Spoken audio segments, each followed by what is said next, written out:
بسم اللہ الرحمن الرحیم۔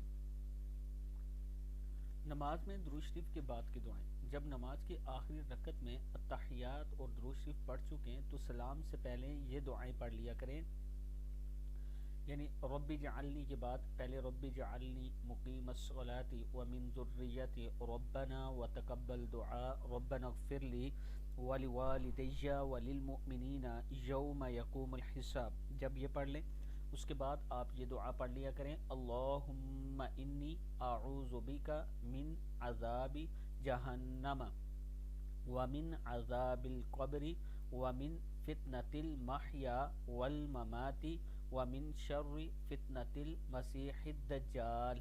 یا اللہ میں آپ کی پناہ مانگتا ہوں جہنم کے عذاب سے اور عذاب قبر سے اور زندگی اور موت کے فتنے سے اور مسیح الدجال کے فتنے کے شر سے۔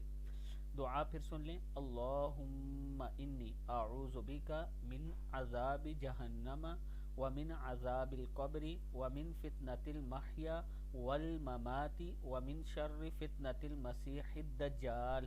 صدق اللہ العظیم۔